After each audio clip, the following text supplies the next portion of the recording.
Welcome to El Regnum channel. If you are new to this channel, please do not hesitate to click subscribe and hit the notification bell for you to be more updated of the coming videos.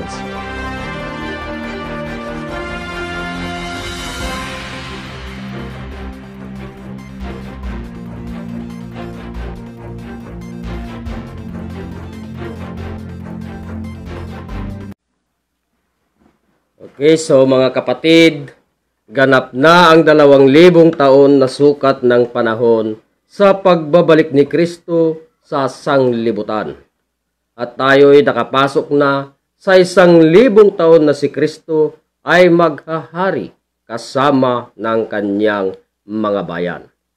Para masubaybayan natin ang buong katotohanan na buo ang programa ng The Kingdom of God sa palatuntunang Consummatum est, na ang ibig sabihin ay natapos na ang lahat. Sabihin ko sa inyo na consummatum est, sapagkat natapos na ang mga gawain ng Diyos sa pagkatapos ng 2,000 taon ni Kristo, na ito rin ay pagkatapos ng 6,000 taon mula nang nagkasala si Adam. Sa 6,000 taon ay natapos ng Diyos ang kanyang gawang ginawa, at sa 7,000 taon siya ay nagpahinga. Gayon din sa pangalawang sanglinggo ay natapos na ang 6,000 taon at tayo'y narito na sa 7,000 taon na kapahingahan ng Diyos.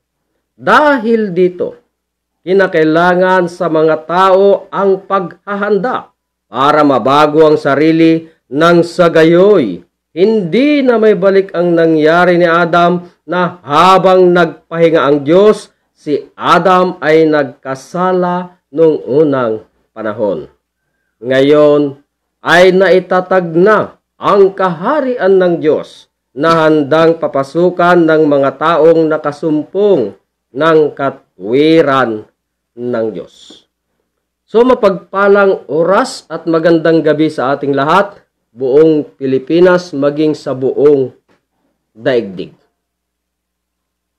Muli narito na naman po kami para mag-live sa The Kingdom of God sa palatuntunang Consummatum est.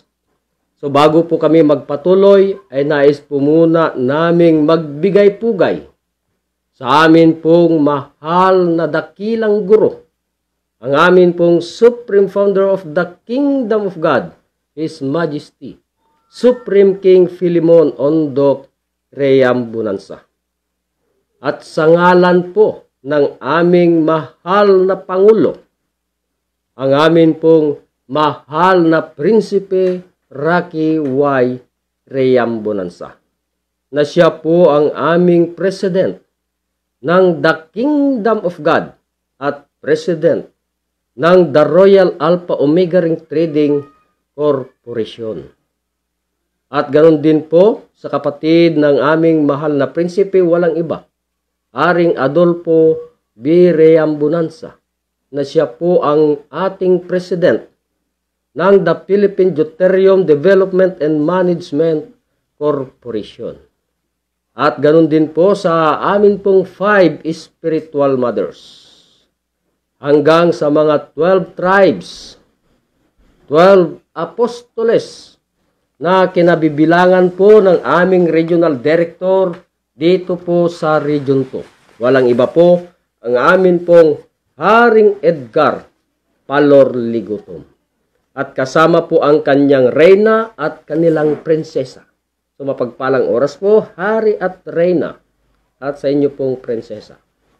At ganun din po sa lahat ng mga 70 prophets, buong Pilipinas sa loob ng kaharian ng Diyos. Lalong-lalo na sa kasamaan po natin dito sa Region 2, no? Na kinabibilangan ng ating kapatid na isang provincial leaders doon po sa Biskaya. Walang iba ang ating Reyna Shirley del Rosario. At ganun din po sa ating kapatid na kasama ko po ngayon, walang iba, Haring Gerson del Rosario. hanggang sa ating Reyna Wilma Mercado, Aring Elino Daracan, Aring Ruel Agustin, Aring Edelberto Lacerona, Aring Roger Pagumpana, Aring Oliver Resurrection, at sa ating Prinsipe, walang iba, Prince J.B. Sales. So mapagpalang oras sa atin, mga hari at mga reyna. Hanggang sa lahat ng mga municipal leaders na kinabibilangan ng aking mga kasamahan, ang ating mga kapatid na walang iba. Unang-una, ang ating kapatid, Prinsesa Claribel Baltasar, na destino po sa Difon, no? Dito po sa province of Quirino, bayan ng Difon. So, nandun po ngayon sa bansang Kuwait. So, mapagpalang oras po, Prinsesa Claribel Baltasar. At ganoon din po sa ating kapatid na walang iba, kundi si Reyna Gleselyn Rambak, na destino po dyan po sa Cabarrugis. Hanggang sa ating kapatid, Haring Redentor Domingo, na nakasain po dyan po sa bayan ng Saguday. At sa isa pa nating kapatid na walang iba kundi ang ating kapatid, Reyna Erlisa Baltasar de la Cruz, na nandun pa rin po sa ibang bansa. Destino po sa Aglipay, bayan po ng Aglipay. Hanggang sa ating kapatid na walang iba, ang aking ina, na nakakadestino po dito sa bayan ng Madela, walang iba, Reyna Merlita Baltasar. At sa ating kapatid na destino sa Nagtipunan, walang iba kundi si Haring Raul Digao. So mapagpalang oras, mga hari at mga reyna, hanggang sa barangay down to Purok. At sa buong puwersa ng The Kingdom of God. No?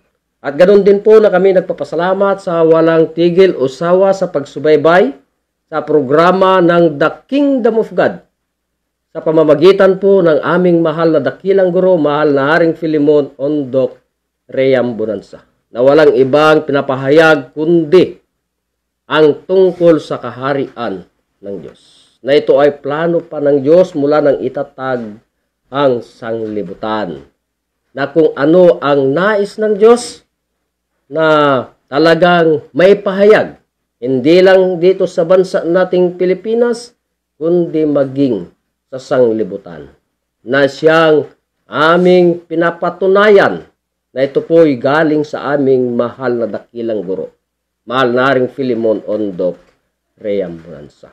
Kaya sa gabing ito, bilang mga kapatid ninyo na muli magtalakay sa atin, sa ating lahat, at kasama ko ang ating isang hari, Haring Gerson del Rosario, na siyang magpatunay na walang ibang talagang pinangakuhan ng Diyos na maging kaharian sa daigdig itong bansa nating Pilipinas.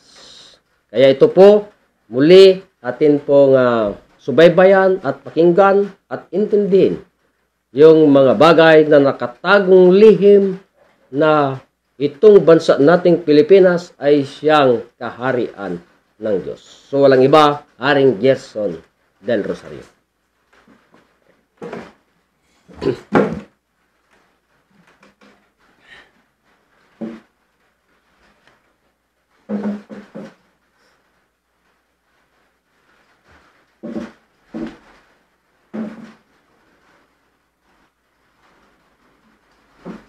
So maraming salamat, Hari. So isang mapagpalang oras po sa ating lahat mula Luzon, Visayas, and Mindanao.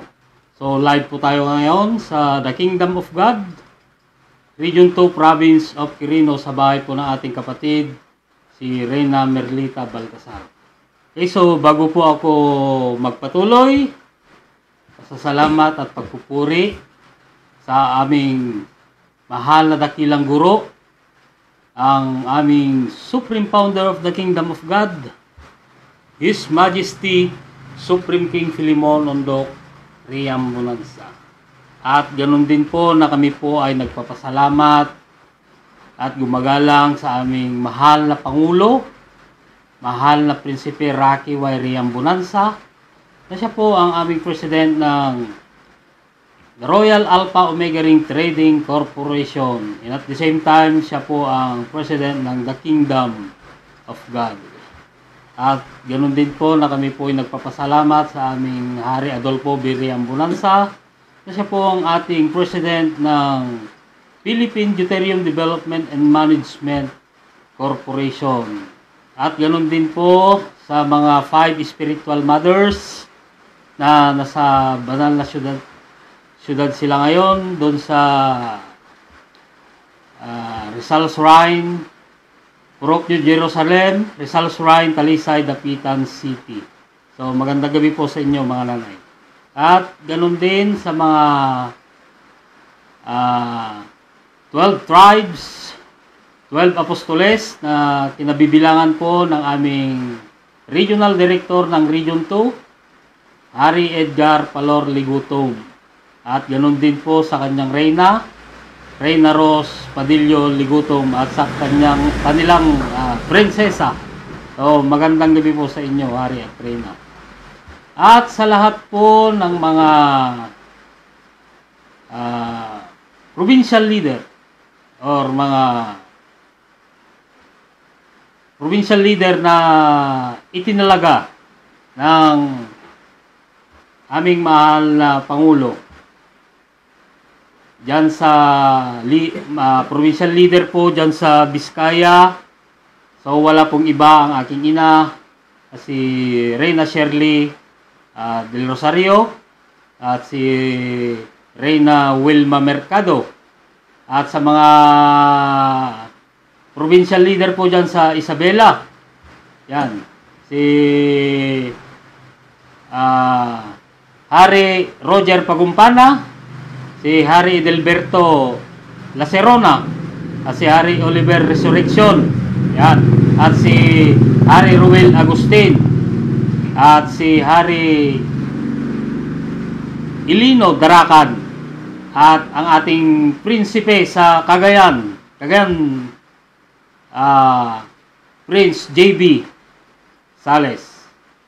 At sa lahat po ng mga municipal leaders, barangay leaders down to Purok, mga kapatid. At sa lahat ng mga prinsipe at prinsesa. So, magandang gabi po sa ating lahat. So, ngayong gabi, naririto naman po kami live, magla-live dito sa The Kingdom of God, mga kapatid, upang ipahayag na naman sa inyo yung mga nakatagong lihim sa banal na kasulatan. At itinago pa ng Diyos sa mga parables na mga salita na walang ibang nakapagsaysay o nakapagbigay kahulugan, mga kapatid, liban lang po sa aming mahal na Pinanglo, mahal na Philemon Ondok Riam Bonanza. Na ano ba itong plano ng Diyos? So alamin po natin yung plano ng Diyos, mga kapatid, kung saan ito nagsimula na or nag-umpisa, mga kapatid. So ang plano ng Diyos sa daigdig ay magtayo ng kaharian ng Diyos, mga kapatid. Yan po ang kanyang plano. Subalit, may mga una pang kaharian na ginamit ng Diyos. Ang kaharian ng Diyos ay nagsimula pa ito kay Saul, David, and Solomon. Yan. Saan po ito nagsimula? Doon sa bansang Israel. Na naghari po sila ng tigpo 40 years. Para malaman po natin, mga kapatid, at para po hindi po tayo maligaw. Diba? Yan. nagsimula ang kaharian ng Diyos sa panahon ni Saul, David, and Solomon. Yan. Pinili sila ng Diyos upang sila'y maghari. Mga kapatid. Na naghari po sila sa loob ng 40 years. Tig po 40 years po sila doon sa bansang Israel. Na natapos naghari si King Solomon sa negative 997 BC. Yan. Subalit, natapos na po sila. Ang tanong, yung plano po ba ng Diyos ay nagpatuloy? So, nagpatuloy, mga kapatid. Kung iniisip po natin na meron pa rin kaharian, meron. Subalit, dun lang sa Kingdom of Saudi Arabia. Dun lang po yun. Hindi po pang buong daigdig. Yan. Subalit, yung plano ng Diyos ay nagpatuloy. So, gumamit na naman ang Diyos upang ang kanyang plano ay ipagpatuloy ng kanyang papasukan na may laman at may katawan. Subalit, 4 na kaharian sa daigdig. Yan, kaharian na po ito sa daigdig. Na ang unang ginamit ng Diyos, mga kapatid, ay si Haring Nabucodonosor. Yan. Si King Nabucodonosor ang unang ginamit na kaharian sa daigdig na naghari sa loob ng 68 years. Nung natapos si King Nabucodonosor, may sumunod na kaharian o wala? Siyempre meron. Ang sumunod na naghari sa daigdig ay si King Cyrus the Great. Mga kapatid. Na naghari si King Cyrus the Great sa loob ng 207 years. Kalain ninyo, matagal-tagal na panahon. Nung natapos si King Cyrus the Great, na si King Nabucodonosor ay naghari doon sa bansang Babylon. Yan. At si King Cyrus the Great ay sa bansang Medo-Persia.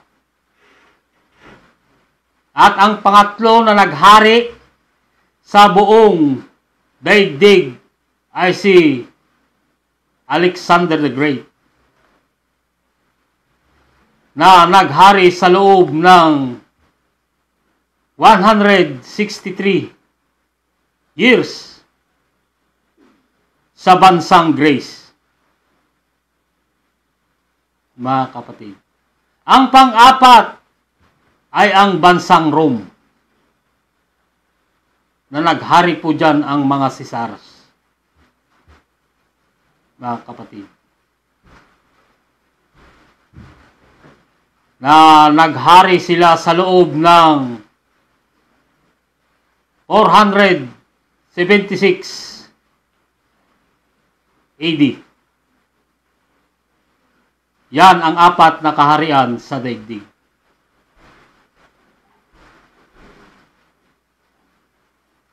Ang tanong, may kaharian pa ba sa daigdig? Yun nga yung nasabi ko kanina, meron. Ang KSA, Kingdom of Saudi Arabia. Sa ano sila naghari? Dahil sa kanilang langis, gasoline. At yung isa pa, yung United Kingdom, dahil sa kanilang pag-unity or pagkaisa ba. Oh. Yan. Subalit, doon lang yun. Hindi sa buong daigdig. Mga kapatid. So, yung plano ng Diyos ay magpapatuloy pa rin. Dahil wala ng kaharian, so gumamit uli ng Diyos na kanyang papasukan na may laman at may katawan. Sino na naman ang ginamit ng Diyos dito? Upang itayo ang kaharian ng Diyos. So, walang iba ang ating Panginoong Hesukristo. Yan. Sino ang ating Panginoong Hesukristo? Basahin po natin sa banal na kasulatan. Sa Lucas 4:43. Basa rin. So, ganito po ang mababasa. Datapwat sinabi niya sa kanila, dapat namang ipangaral ko sa mga ibang bayan ang mabubuting balita ng kaharian ng Diyos, sapagkat sa ganito ay sinugo ako. Yan. Maliwanag po ang sinabi ng Diyos. Siya po ay sinugo na nagmabalita ng magagandang balita tungkol sa kaharian ng Diyos. Siya ay sinugo, or ibig sabihin siya ay pinili.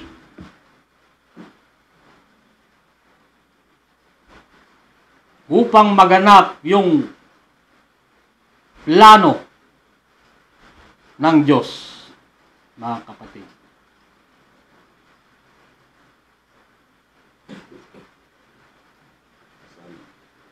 Na kasama niya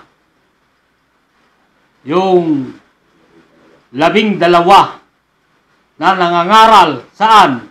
So, basahin po natin sa Lucas 8:1. Basa, Hari. So, ganito po ang mabasa ayon po sa banal na kasulatan. At nangyari pagkatapos ng kaunting panahon, na siya ay naglalakad sa mga bayan at mga nayon. Yan. Na pinangangaral at dinadala ang mabubuting balita ng kaharian ng Diyos, at kasama niya ang 12. Yan. Saan? Sa mga bayan at sa mga nayon. Anong dala? Kingdom of God or kaharian ng Diyos. Nakasama niya ang 12. Sino yung 12? Yung kanyang mga apostoles, mga kapatid. Yan ang kanilang ipinaapaabot sa mga tao. Subalit ang tanong, pinaniwalaan ba ang ating Panginoong Hesus? So, walang naniwala na doon niya sana itayo ang panglimang kaharian. Subalit hindi man ito tinanggap. Anong ginawa ng ating Panginoong Hesus? Kanyang inalis or kinuha.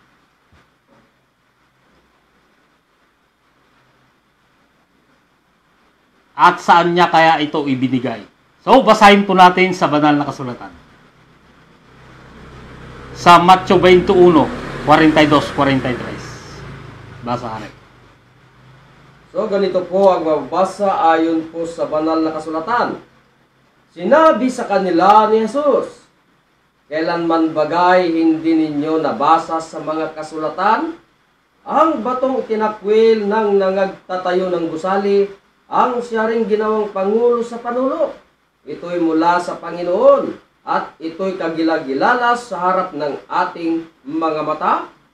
Sa 43, kaya nga sinasabi ko sa inyo, aalisin sa inyo ang kaharian ng Diyos at ibibigay sa isang bansang nagkakagulang. Yeah.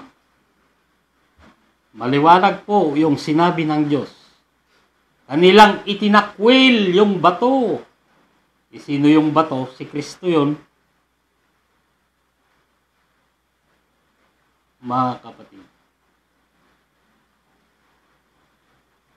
Na yung kanya sanang itatayong kaharian doon sa bansang Israel ay kanyang kinuha. Di ba? Ibinigay sa isang bansa. Wala man dyan sa taas. Bansa ang tinukoy ng Diyos. Mga kapatid.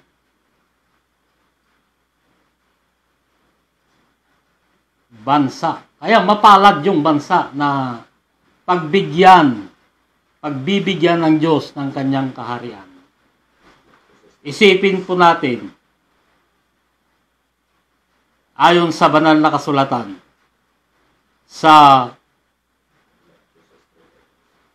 kanyang utos sa Matthew 6:33. Basahin mo rin.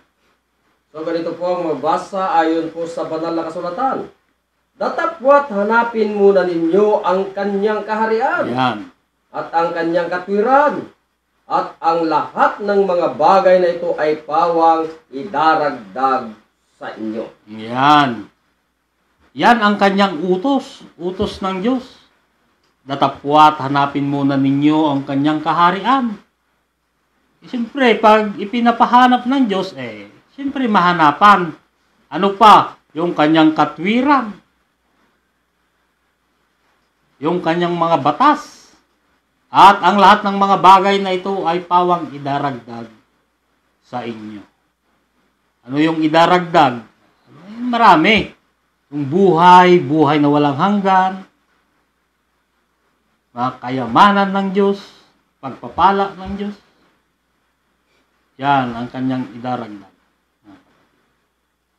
Kung isipin po natin, ipalagay na lang natin na 300 nation man, lahat ng mga bansa.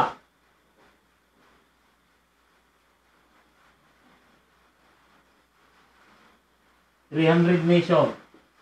Yan.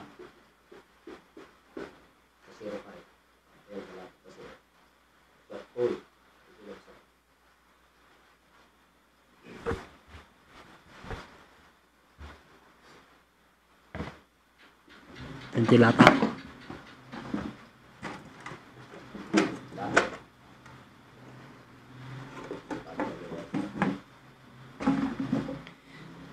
$300 nation man, lahat ng bansa sa daigdig.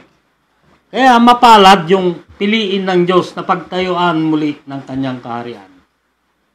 Mga kapatid. Bansa ang tinukoy ng Diyos. Kaya sa gabing ito, papatunayan ko na ang bansang Pilipinas ang siyang kaharian ng Diyos. Mga kapatid, ayon sa banal na kasulatan, na mababasa sa Genesis 25:23 hanggang 26. Yan, basa hari. So ganito po ang mababasa ayon po sa banal na kasulatan. At sinabi sa kanya ng Panginoon, 2 bansa ay nasa iyong bahay bata, at 2 bayan ay papaghihiwalayin mula sa iyong tiyan, at ang isang bayan ay magiging malakas kaysa isang bayan, at ang matanda ay maglilingkod sa bata. Sa 24, at nang matupad ang mga araw ng kanyang kapanganakan, narito't kambal sa kanyang bahay bata. Sa 25, at ang unang lumabas ay mapula na buong kataway parang mabalahibong damit, at siya ay pinanganlang Isaw. Sa 26, at pagkatapos ay lumabas ang kanyang kapatid, at ang kanyang kamay ay nakakapit sa sakong ni Isaw, at ipinanganlan sa kanya ay Jacob. At si Isaac ay may 60 taon na nang sila'y ipanganak ni Rebecca. Punto. Yan. Yan po ang nabasa sa banal na kasulatan. Kung nasaan ang kaharian ng Diyos. Sapagkat ang kaharian ng Diyos inalis sa bansang Israel. at ibinigay sa isang bansa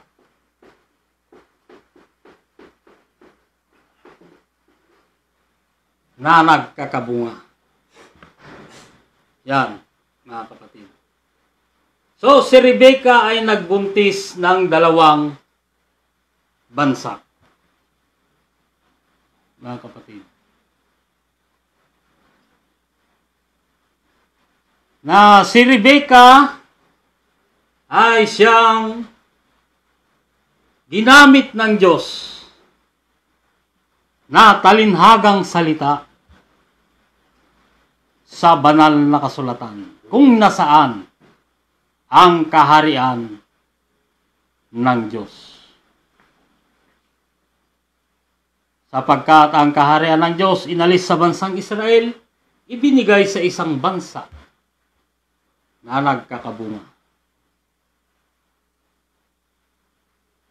So si Rebecca ay siyang daigdig.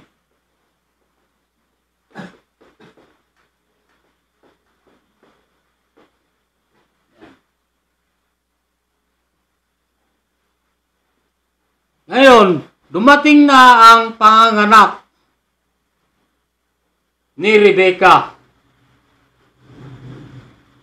Ang tanong, ano ang kanyang partira? Subalit 2 bansa man ang kanyang iluluwal. Kung literal na babae yan, siyempre ang kanyang partira, siyempre mga doctors, midwife, nurse, yan ang kanyang partira. Subalit bansa man ang kanyang iluluwal. Ang tanong, ano ang kanyang partira? Mga kapatid, ang ginamit ng Diyos na partira ni Rebecca ay ang bansang Spain. Yan. Bansang Spain.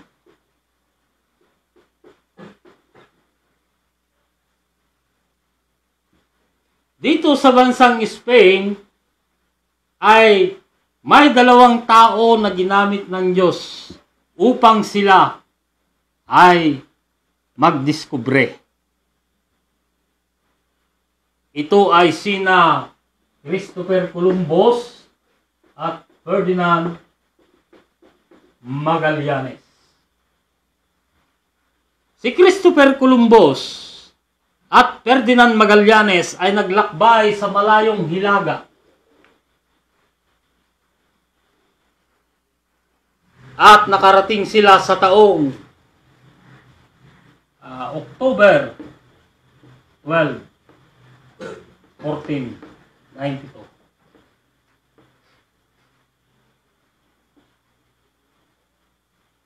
Ang unang anak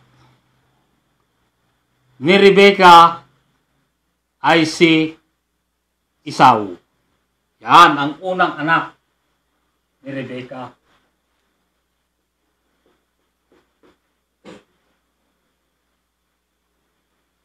Ang tanong, sino si Esau? Ayon sa banal na kasulatan, sa Genesis 36:8. Basahin mo, Aray. So ganitong mabasa ayon po sa banal na kasulatan. At tumahan si Esau sa bundok ng Seir. Yan. Si Esau ay siyang Edom. Si Esau ay siyang Edom. Si Esau ay siyang Edom. Ang tanong, ano itong Edom? Mga kapatid, ano itong Edom? Kung ating titignan yan sa world map o sa encyclopedia, ng Edom pala ay siyang bansang Amerika.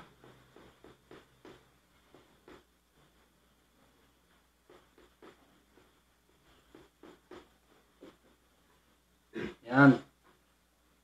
Ito ang unang anak ni Rebecca na si Esau na siyang Edom na siyang bansang Amerika. Kung nasaan ang kaharian ng Diyos. Sapagkat ang kaharian ng Diyos inalis sa bansang Israel, ibinigay sa isang bansa na nagkakabunga. Ayon sa mga diskuberer, nagpatuloy silang naglakbay. Yan. Sa malayong silangan. At nakarating sila sa taong March 16, 1521 sa isang isla na wala pang pangalan. Kaya ang mga diskuberer ay umuwi sa bansang Spain upang ipaalam sa hari na meron silang nadiskubre na isang isla na wala pang pangalan. At ang hari po dyan sa bansang Spain ay si King Philip II. Yan ang hari sa Spain. Kaya sabi ng hari, bumalik kayo sa isla na inyong nadiskubre at bigyan nyo itong pangalan. Bigyan nyo ito ng pangalan. At isunod nyo sa aking pangalan. So, yung mga diskuberer, bumalik. Isinunod sila sa hari sa Spain na si King Philip. Kaya, yung isla na kanilang nadiskubre ay pinangalanan itong Pilipinas or Las Islas Pilipinas, mga kapatid. Kaya ang pangalawang anak ni Rebecca ay si Jacob. Yan. Si Jacob.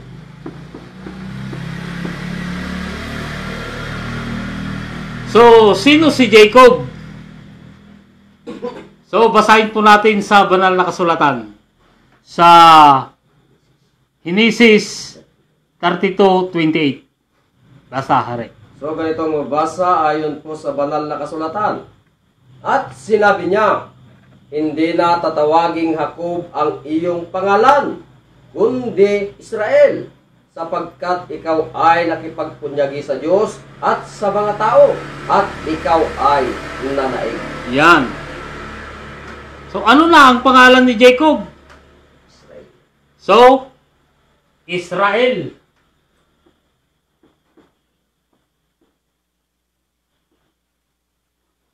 Israel.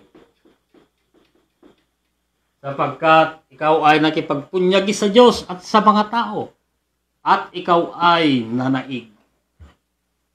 Kaya hindi na Jacob, kundi Israel na. Kaya lumipas ang mga taon sa taong April 14, 1521.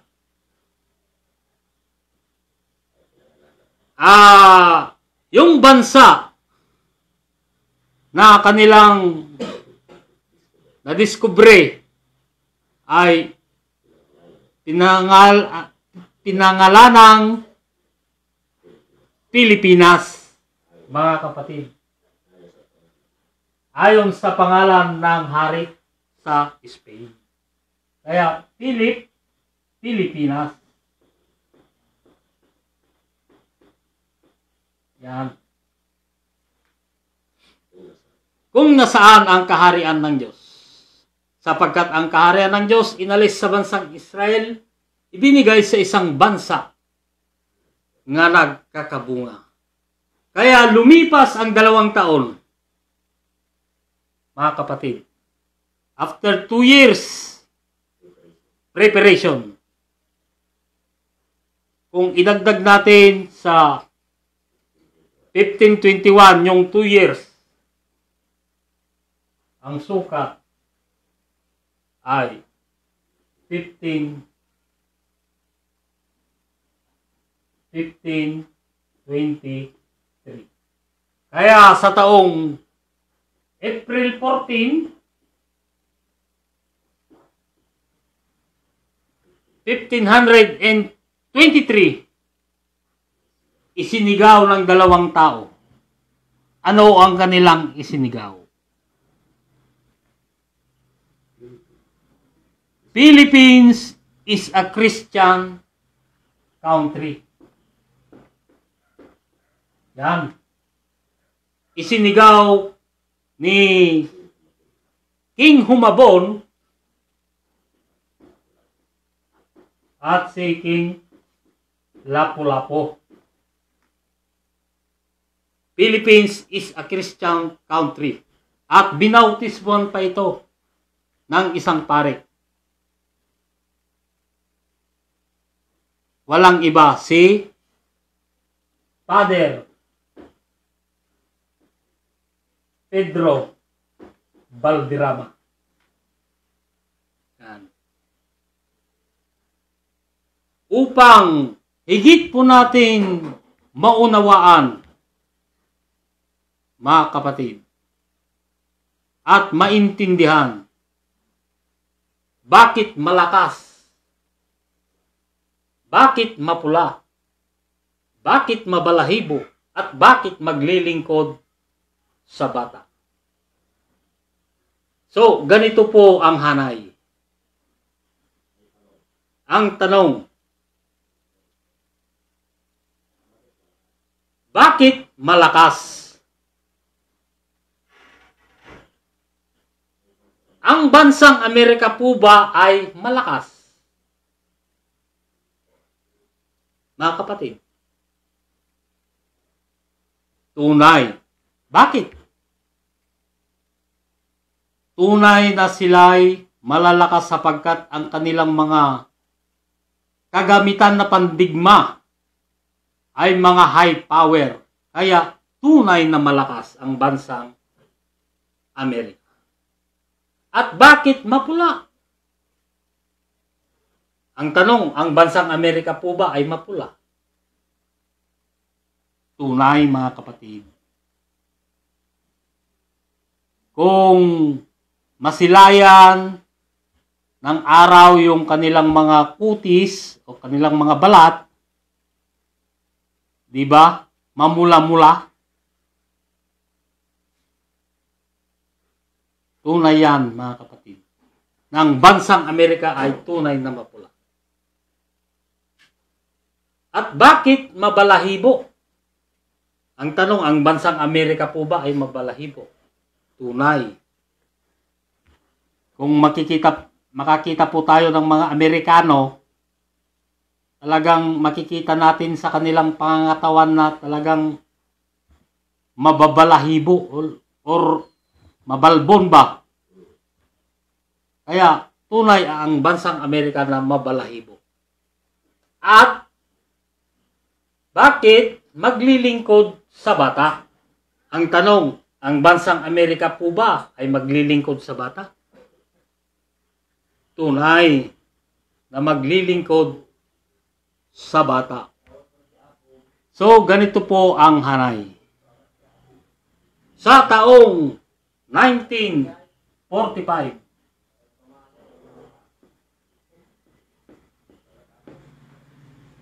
ang tanong, ano ang naganap sa taong 1945, mga kapatid? Yan ang tinatawag na World War II. Yan ang naganap sa taong 1945 ng bansang Pilipinas ay dinigma ng bansang Japan. Tunay hindi, mga kapatid.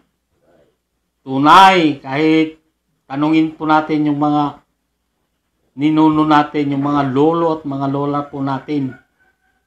Naganap po yan sa taong 1945. Na naalipin ang bansang Pilipinas. Subalit, yung Pilipinas ay hindi humingi ng tulong dito sa bansang Amerika.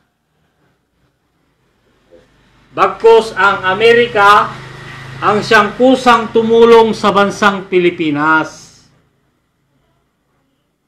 Mga kapatid. Kaya sa taong 1946,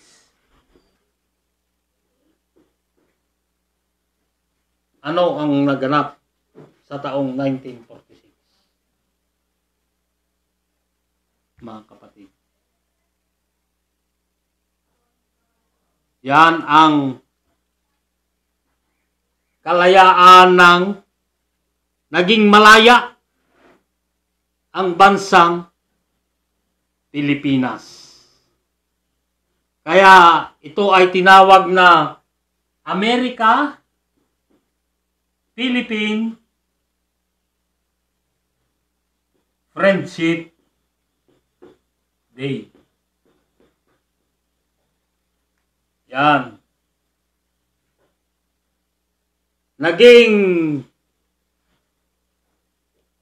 Nagkasundo ang bansang Pilipinas at ang bansang Amerika. Kaya tinawag na America and Philippine Friendship Day. Yan po ang kaganapan.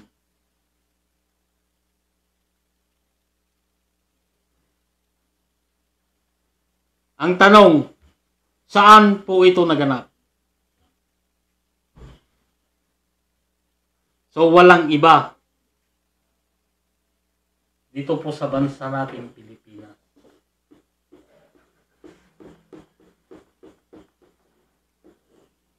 Yan.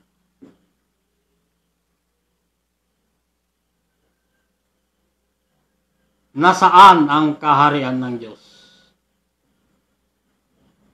Bansang Pilipinas.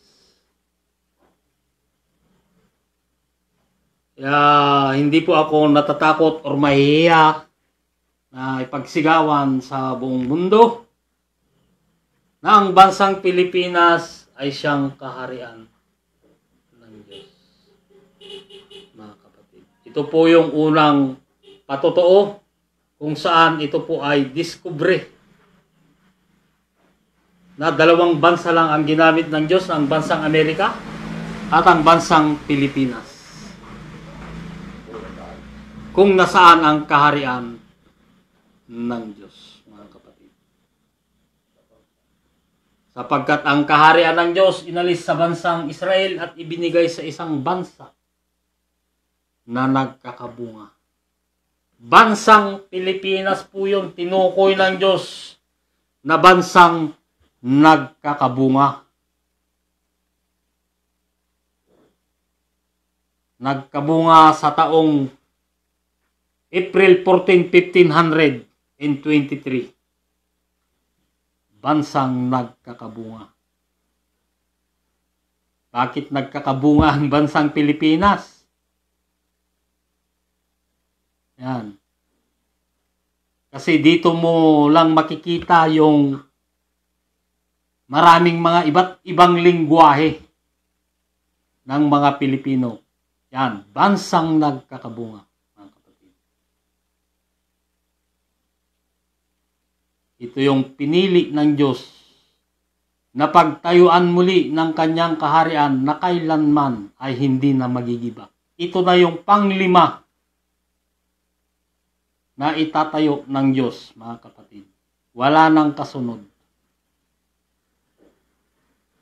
Dito lang yan po sa bansa nating Pilipinas.